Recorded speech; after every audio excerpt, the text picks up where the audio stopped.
सारी बात। बड़े दिनों पर मेरी हुई जब मुझसे मुलाकात, बनकर चांद तुम्हीं ने देखा, सुन ली सारी बात। मेरे दिल की बात बाबा, मेरे दिल की बात, मेरे दिल की बात बाबा, मेरे दिल की बात।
तनिक जो तेरे आए, खुल गए ज्ञान के नैन, खुद का रूप तुम्हीं सा पाकर मिला है मन को चैन। पास तनिक जो तेरे आए, खुल गए ज्ञान के नैन, खुद का रूप तुम्हीं सा पाकर मिला है मन को चैन। बन के रहूं दिल तख्त नशी में, बन के रहूं दिल तख्त नशी में, दिल में है जज्बात, बनकर चांद तुम्हीं ने देखा, सुन ली सारी बात। बड़े दिनों पर मेरी हुई जब मुझसे मुलाकात, बनकर चांद तुम्हीं ने देखा, सुन ली सारी बात।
ओम शांति।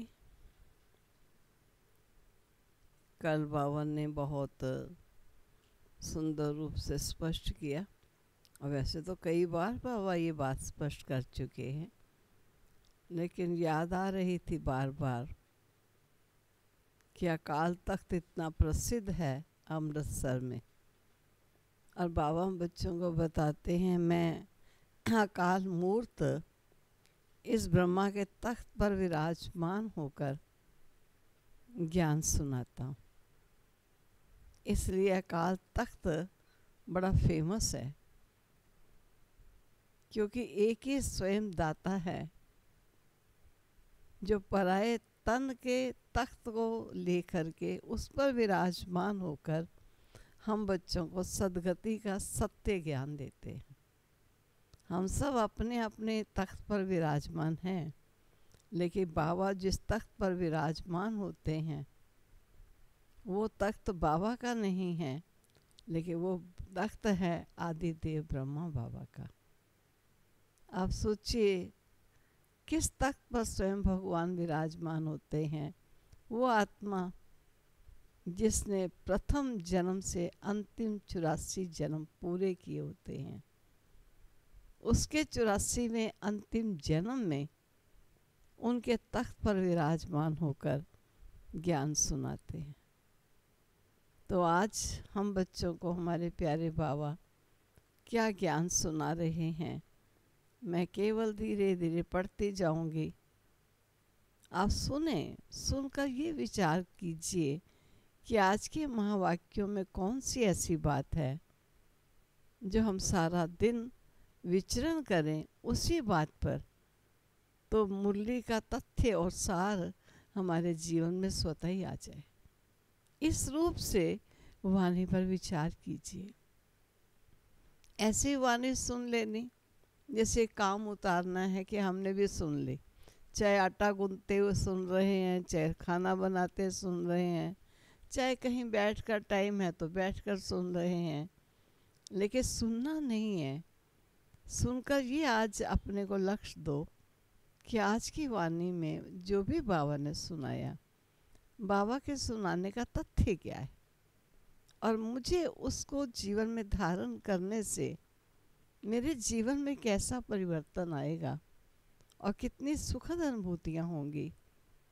ये थोड़ा ध्यान देकर सुने और फिर इस पर विचार सागर मंथन करें।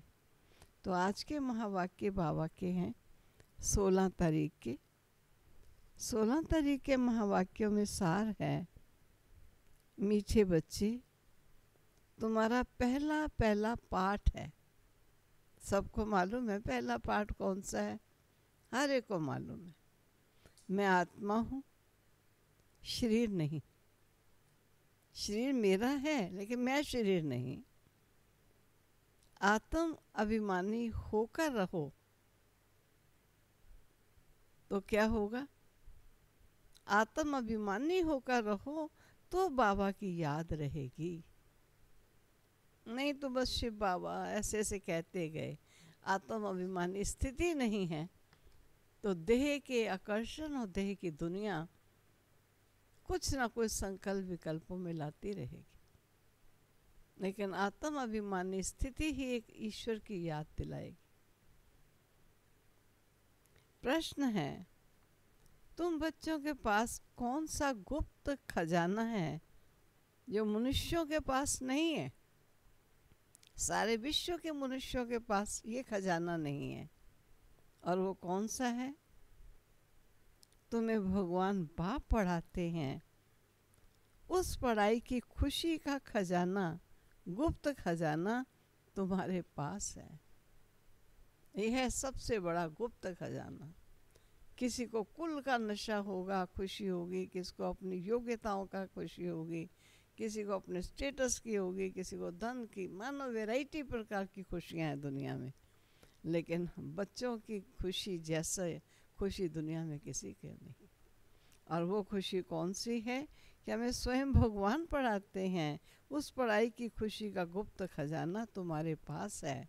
और तुम जानते हो हम जो पढ़ रहे हैं भविष्य अमर लोक के लिए, ना कि मृत्यु लोक के लिए। बाप कहते हैं सवेरे सवेरे उठकर घूमो फिरो, सिर्फ पहला पहला पाठ याद करो तो खुशी का खजाना जमा होता जाएगा। ओम शांति। बाप बच्चों से पूछते हैं, बच्चे आत्म अभिमानी हो बैठे हो? अभी भी अपने से पूछ लो सेकंड में। हम वाणी सुनने बैठे, हम आत्म अभिमानी स्थिति में बैठे थे वाणी सुनने बस ना। देखिए बाबा ने प्रश्न पूछा है कि अपने को पूछो कि आत्म अभिमानी हो बैठे हो? अपने को आत्मा समझ बैठे हो? फिर पूछते हैं बाबा, हम आत्माओं को परम पिता परमात्मा बाप पढ़ा रहे हैं, बच्चों को ये स्मृति आई है हम देह नहीं हम आत्मा है। तो बच्चों को देही अभिमानी बनाने के लिए मेहनत करनी पड़ती है। बच्चे आत्म अभिमानी रह नहीं सकते, घड़ी घड़ी देह अभिमान में आ जाते हैं। इसलिए बाबा पूछते हैं, आत्म अभिमानी हो रहते हो? आत्म अभिमानी होंगे तो बाबा की याद आएगी, अगर देह अभिमानी होंगे तो लौकिक संबंधी याद आएंगे। पहले पहले शब्द याद रखना पड़ेगा, हम आत्मा हैं। मुझ आत्मा में 84 जन्मों का पार्ट भरा हुआ है, ये पक्का करना है। हम आत्मा हैं। आधा कल्प तुम देह अभिमानी हो रहे हो। अभी सिर्फ संगम युग पर ही बच्चों को आत्म अभिमानी बनाया जाता है। अपने को देह समझने से बाप याद नहीं आएगा। इसलिए पहले पहले ये पाठ पक्का कर लो कि हम आत्मा बेहद बाप के बच्चे हैं। देह के बाप को याद करना कभी सिखाया नहीं जाता है। अभी बाप कहते हैं मुझ परलौकिक बाप को याद करो, आत्म अभिमानी बनो। देह समझा तो देह संबंधियों की याद सिखाई नहीं गई, देह पिता की याद आती। अपने को आत्मा समझेंगे तब तो हमें परमात्मा पिता की याद आएगी। तो बाबा ने यही कहा है, मुझ पर लौकिक बाबा को याद करोगे आत्म अभिमानी बनो। देह अभिमानी बनने से देह के संबंध याद आएंगे। और अपने को आत्मा समझ और बाबा को याद करो, ये मेहनत है। ये कौन समझा रहे हैं? हम आत्माओं का बाप, जिनको सब याद करते हैं, बाबा आओ और आकर इस दुख से लिबरेट करो। बच्चे जानते हैं इस पढ़ाई से हम भविष्य के लिए ऊंचा पद पाते हैं। अभी तुम पुरुषोत्तम संगम युग पर हो। इस मृत्यु लोक में अब बिल्कुल रहना नहीं। ये हमारी पढ़ाई है ही भविष्य 21 जन्मों के लिए। इस सच्चुग अमर लोक के लिए हम पढ़ रहे हैं। अमर बाबा हमको ज्ञान सुना रहे हैं। तो यहाँ जब बैठते हो, पहले पहले अपने को आत्मा समझ बाबा की याद में रहना है, तो विकर्म विनाश होंगे। हम अभी संगम युग पर हैं, बाबा हमको पुरुषोत्तम बना रहे हैं। कहते हैं मुझे याद करो तो तुम पुरुषोत्तम बन जाओगे। मैं आया हूँ मनुष्य से देवता बनाने के लिए। सत्युग में तुम देवता थे। अभी जानते हो कैसे सीढ़ी उतरे हैं। हम आत्मा में 84 जन्मों का पाठ नूंदा हुआ है। दुनिया में कोई नहीं जानते, वो भक्ति मार्ग अलग है, ये ज्ञान मार्ग अलग है। जिन आत्माओं को बाप पढ़ाते हैं वह जाने और न जाने को। ये है गुप्त खजाना भविष्य के लिए। तुम पढ़ते ही हो अमर लोक के लिए, न कि मृत्यु लोक के लिए। अब बाप कहते हैं, अब इस पुरुषोत्तम संगम युग पर बाप कहते सवेरे सवेरे उठकर घूमो फिरो, पहला पहला पाठ ये याद करो कि हम आत्मा हैं, ना कि शरीर है। हमारा रूहानी बाबा हमको पढ़ाते हैं ये दुख की दुनिया बदलनी है, सच्चुक सुख की दुनिया है, बुद्धि में सारा ज्ञान है। ये है रूहानी स्पिरिचुअल नॉलेज। बाप ज्ञान का सागर है, स्पिरिचुअल फादर है, वह है देही का बाप। बाकी तो सभी देह के ही संबंधी हैं। अब देह के संबंध तोड़ एक से जोड़ना है। गाते भी हैं मेरा तो एक, दूसरा ना कोई। हम एक बाप को याद करते हैं, देह को भी याद नहीं करते।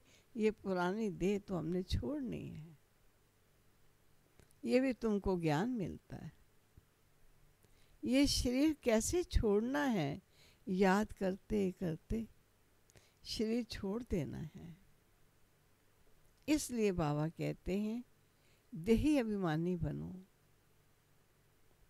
अपने को अपने अंदर घोटते रहो। बाप बीज और झाड़ को याद करना है।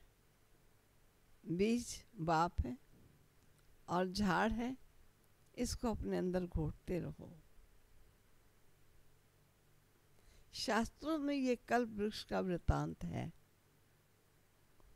ये भी बच्चे जानते हैं कि हमको ज्ञान सागर बाप पढ़ाते, कोई मनुष्य नहीं पढ़ाते हैं। ये पक्का कर लेना है, पढ़ना तो है ना।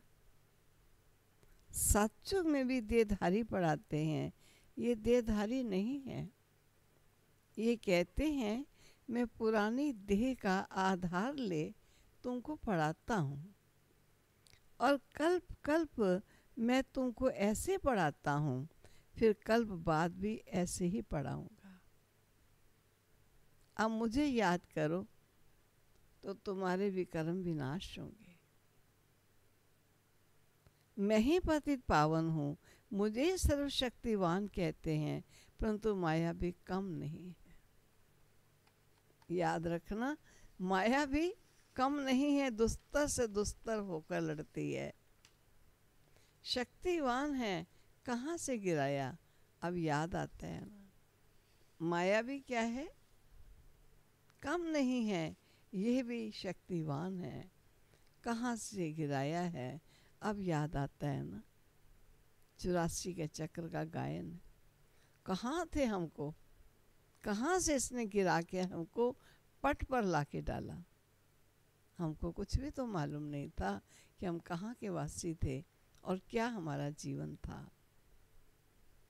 84 के चक्र का गायन है। ये मनुष्यों की ही बात है। बहुत पूछते हैं जानवरों का क्या होगा। अरे यहाँ जानवर की बात ही नहीं। बाप भी बच्चों से बात करते हैं, बाहर वाले तो बाप को जानते ही नहीं, तो वे क्या बात करेंगे। कोई कहते हैं हमको हम बाबा से मिलना चाहते हैं, अब जानते कुछ भी नहीं है, और बैठकर उल्टे सुल्टे प्रश्न करेंगे। 7 दिन का कोर्स करने के बाद भी पूरा कुछ समझते नहीं है कि ये हमारा बेहद का बाप है।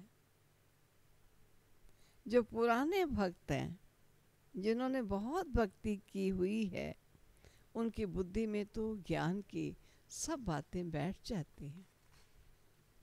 भक्ति कम की होगी तो बुद्धि में कम बैठेगा। तुम हो सबसे जास्ती पुराने भक्त। गाया भी जाता है भगवान भक्ति का फल देने के लिए आते, परंतु किसको ये थोड़ी पता है कि वो फल देने आ चुके हुए हैं। ज्ञान मार्ग भक्ति मार्ग बिल्कुल ही अलग है। सारी दुनिया है भक्ति मार्ग में। कोटों में कोई आकर ये पढ़ते हैं, समझानी तो बहुत मीठी है। 84 जन्मों का चक्र भी मनुष्य ही जानेंगे ना। तुम आगे कुछ भी नहीं जानते थे, शिव को भी नहीं जानते थे, शिव के मंदिर कितने ढेर हैं, शिव की पूजा करते हैं, जल डालते हैं, शिवाय नमो करते हैं। क्यों पूजते हैं? कौन है शिव? कुछ पता नहीं है। लक्ष्मी नारायण की पूजा क्यों करते हैं? वे कहाँ गए? कुछ पता नहीं। भारतवासी हैं जो अपने पूज्य को बिल्कुल जानते नहीं। क्रिश्चियन जानते। क्राइस्ट फलाने संवत में आया, आकर स्थापना की। शिव बाबा को कोई भी नहीं जानते। पतित पावन भी शिव को ही कहते हैं। वही ऊंचे ते ऊंचा है, उनकी सबसे जास्ती सेवा करते हैं। सर्व का सदगति दाता है।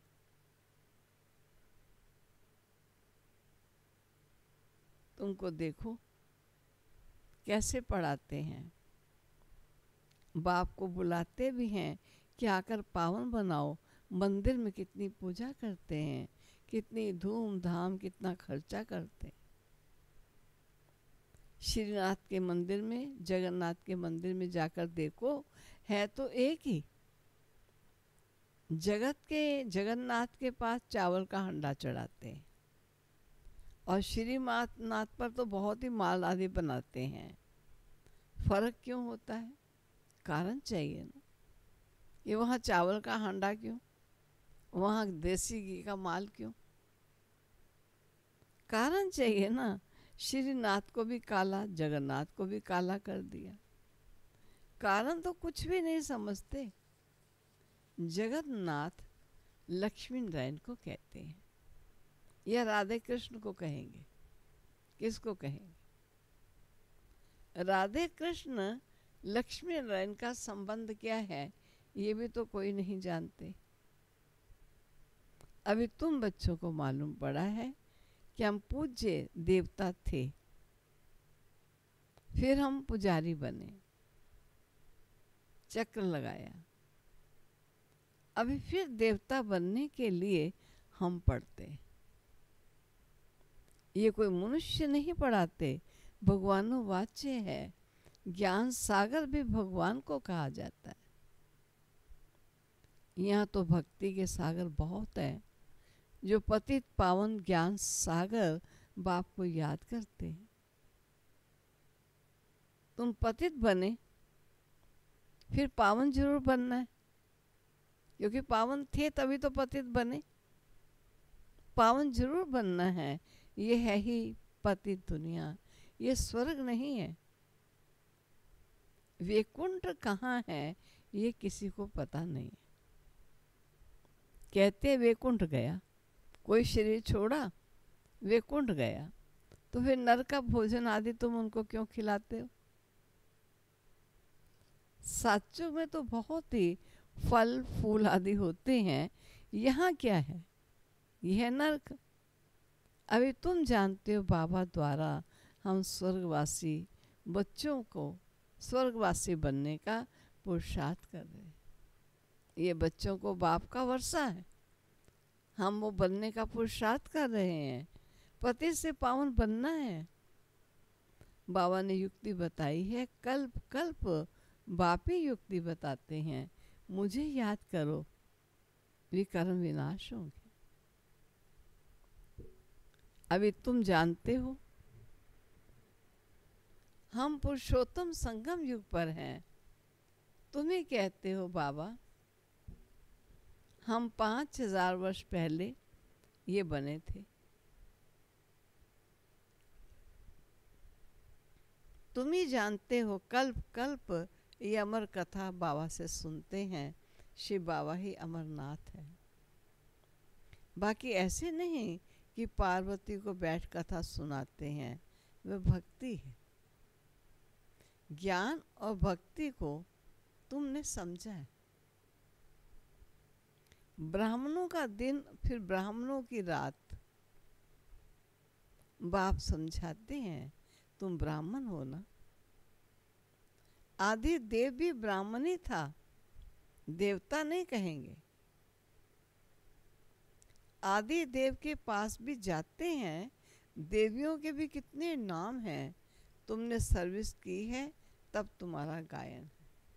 बाबा ने सुनाया कि मंदिर वास्तव में एक शिव बाबा का होना चाहिए, बाकी तो बाबा के सहयोगियों के मंदिर हैं, चाहे वो देवियों के रूप में है या देवताओं के स्वरूप में। ये सब सहयोगियों के मंदिर बने हुए हैं। मंदिर एक शिव बाबा का है, वो भगवान का मंदिर है।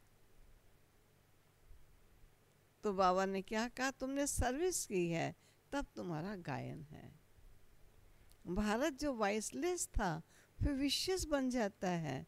अभी रावण राज्य है ना। संगम युग पर तुम बच्चे अभी पुरुषोत्तम बनते हो। तुम्हारे पर बृहस्पति की दशा अविनाशी बैठती है, तब तुम अमरपुरी के मालिक बन जाते हो। बाप तुम्हें पढ़ा रहे हैं मनुष्य से देवता बनाने के लिए। स्वर्ग के मालिक बनने को बृहस्पति की दशा कहा जाता है। तुम स्वर्ग अमरपुरी में जरूर जाओगे, बाकी पढ़ाई में दशाएं नीचे ऊपर होती रहती, याद ही भूल जाती। बाबा ने कहा है मुझे याद करो। गीता में भी है भगवान वाच्य, काम महाशत्रु है। पढ़ते भी हैं परंतु विकारों को जीतते थोड़ी हैं। भगवान ने कब कहा? 5000 वर्ष हुआ। अब फिर भगवान कहते हैं काम महाशत्रु है, इन पर जीत पानी है। ये आदि मध्य अंत दुख देने वाला है। मुख्य है काम की बात, इस पर ही पतित कहा जाता है। अभी पता पड़ा है ये चक्र फिरता है, हम पतित बनते हैं, फिर बाप आकर के हमको पतित से पावन बनाते हैं ड्रामानुसार। बाबा बार बार कहते हैं पहले पहले अल्फ की बात याद करो। श्रीमत पर चलने से तुम श्रेष्ठ बनोगे। ये भी तुम समझते हो, हम पहले श्रेष्ठ थे, फिर भ्रष्ट बने, अब फिर श्रेष्ठ बनने का पुरुषार्थ कर रहे हैं। दैवी गुण धारण करना है, किसको भी दुख नहीं देना। सबको रास्ता बताते जाओ। बाप कहते हैं मुझे याद करो तो पाप कट जाएंगे। पतित पावन तुम मुझे ही कहते हो ना। ये कोई को पता नहीं कि पतित पावन कैसे आकर पावन बनाते हैं। कल पहले भी बाप ने कहा था, क्या कहा था? मामेकम याद करो, ये योग अग्नि है, जैसे पाप दग्ध हो जाएंगे, खाद निकलने से आत्मा पवित्र बन जाएगी। खाद सोने में डालते हैं, फिर जेवर भी ऐसा ही बनता है। और अभी तुम बच्चों को बाप ने समझाया है आत्मा में कैसे खाद पड़ी, उनको निकालना है। बाप का भी ड्रामा में पार्ट है, जो तुम बच्चों को आकर देही अभिमानी बनाते। पवित्र भी बनना है। तुम जानते हो सतयुग में हम वैष्णव थे, पवित्र गृहस्थ आश्रम था। अभी हम पवित्र बन विष्णुपुरी के मालिक बनते। तुम डबल वैष्णव बनते हो। सच्चे सच्चे वैष्णव तुम हो। एक तो काम वासना की कटारी नहीं चलाते, दूसरे हिंसात्मक जीवन नहीं बनाते। वे विकारी वैष्णव धर्म के हैं, तुम निर्विकारी वैष्णव धर्म के हो। अभी एक तो बाबा को याद करते हो, नॉलेज जो बाप में है वो तुम धारण करते हो, तुम राजाओं का राजा बनते हो। वह राजाएं बनते हैं अल्पकाल, एक जन्म के लिए, और तुम्हारी राजाई है 21 पीढ़ी अर्थात फुल एज पास करते हो। वहां कभी अकाली मृत्यु नहीं होगी, तुम काल पर जीत पाते हो। समय जब होता है तो समझते हो ये पुरानी खल छोड़ नहीं लेनी है, तुमको साक्षात्कार होगा, खुशी के बाजे बजते रहेंगे। तमो प्रधान शरीर को छोड़ सतो प्रधान शरीर लेना, ये तो खुशी की बात है ना। वहाँ 150 वर्ष आयु एवरेज रहती है, और यहाँ तो अकाले मृत्यु होती रहती है, क्योंकि भोगी हैं। जिन बच्चों का योग यथार्थ है उनकी सर्व कर्म इंद्रियां योग बल से वश में हों। योग में पूरा रहने से कर्म इंद्रियां शीतल हो जाती हैं। साचों में तुमको कोई भी कर्म इंद्रियां धोखा नहीं देती। कभी ऐसे नहीं कहेंगे कि कर्म इंद्रियां वश में नहीं हैं। तुम बहुत ऊंचे से ऊंचा पद पाते हो, इनको कहा जाता है बृहस्पति की अविनाशी दशा। वृक्षपति मनुष्य सृष्टि का बीज रूप बाप है, बीज ऊपर में है, उनको याद भी ऊपर में करते। आत्मा बाप को याद करती है, और तुम बच्चे जानते हो कि बेहद का बाप हमको पढ़ाते हैं। वे आते एक बार हैं अमर कथा सुनाने। अमर कथा कहो, सत्यनारायण की कथा कहो, उस कथा का भी अर्थ नहीं समझते हैं जो प्रतिमास सुनते रहते हैं। सत्यनारायण की कथा से नर से नारायण बनते हैं। वो कथा कौन सी है? वो है स्वयं सर्वशक्तिवान सत्य प्यारे बाबा सुनाने के लिए इस समय पुरुषोत्तम संगम युग पर आए। जिस कथा के सुनने से कि कल पहले तुम देवता थे, मैं फिर से देवता बनाने आया हूँ, जब ये जागृति आती है तो नर श्री नारायण नारी श्री लक्ष्मी बनना पढ़ाई शुरू कर देता है। अमर कथा से तुम अमर बनते हो, बाबा हर एक बात क्लियर कर समझाते। अच्छा, मीठे मीठे सिकिलदे बच्चों प्रति माता पिता बाप दादा का याद प्यार और गुड मॉर्निंग। रूहानी बाप की रूहानी बच्चों को नमस्ते, और रूहानी बच्चों की रूहानी बाप को नमस्ते।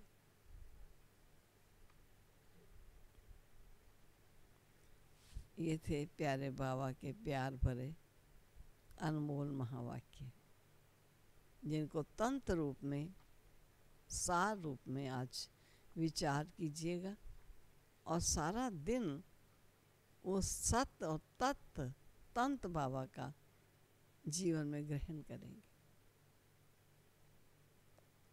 जिससे प्यारे बाबा जो हमको देना चाहते हैं वो हम ले पाएंगे, और जो बनाना चाहते हैं वो हम बन पाएंगे। आज के महावाक्यों की धारणा के लिए सार है, योग बल से अपनी सर्व कर्म इंद्रियों को वश में करना है। एक वृक्षपति बाप की याद में रहना है। सच्चा वैष्णव अर्थात पवित्र बनना है। दूसरा, सवेरे उठकर पहला पाठ पक्का करना है कि मैं आत्मा हूँ। सुबह उठते ही पहला पाठ ये पक्का, मस्तक पर तिलक लगा लेते हैं ना, तो पहले उठते ही ये स्मृति का तिलक कि मैं आत्मा हूँ, शरीर नहीं हूँ। हमारा रूहानी बाबा हमको पढ़ाते हैं ये दुख की दुनिया बदलनी। ऐसे बुद्धि में सारा ज्ञान सिमरन होता रहे। वरदान है स्वयं के प्रति इच्छा मात्रम अविद्या बन। स्वयं के प्रति इच्छा मात्रम अविद्या बन, बाप समान अखंड दानी परोपकारी भव। अखंड दानी परोपकारी भव। जैसे ब्रह्मा बाप ने स्वयं का समय भी सेवा में दिया, स्वयं निर्माण बन बच्चों को मान दिया, काम के नाम की प्राप्ति का भी त्याग किया। चाहे सब कुछ किया बाबा ने, लेकिन काम के नाम की प्राप्ति का भी त्याग किया। नाम मान शान सब में परोपकारी बने, अपना त्याग कर दूसरों का नाम किया। स्वयं को सदा सेवाधारी रखा, बच्चों को मालिक बनाया, स्वयं का सुख बच्चों के सुख में समझा। ऐसे बाप समान इच्छा मात्रम अविद्या अर्थात मस्त फकीर बन, अखंड दानी परोपकारी बनो तो विश्व कल्याण के कार्य में तीव्र गति आ जाएगी। केस और किस्से समाप्त हो जाएंगे। स्लोगन है ज्ञान गुण और धारणा में सिंधु बनो, स्मृति में बिंदु बनो। ज्ञान गुण धारणा में सिंधु बनो और स्मृति में बिंदु बनो। बस आज पहला पाठ, मैं आत्मा हूँ ये शरीर नहीं, मुझ आत्मा का पिता परमात्मा है। ये है पति से पावन बनने का महामंत्र जो बाबा हमको बार बार याद दिला रहे हैं। है तो अति सरल, लेकिन अटेंशन की बात। बार बार याद आए मैं कौन, तो किसका हूँ याद आएगा। नहीं तो देह और देह की दुनिया और देह की बातों की तरफ बुद्धि चली जाएगी, जिनसे समय, अमूल्य समय, जन्म जन्म की कमाई का समय वेस्ट हो जाएगा। इसलिए बाबा हमारा ध्यान सत्य तथ्य की तरफ खिंचवा रहे हैं। ओम शांति।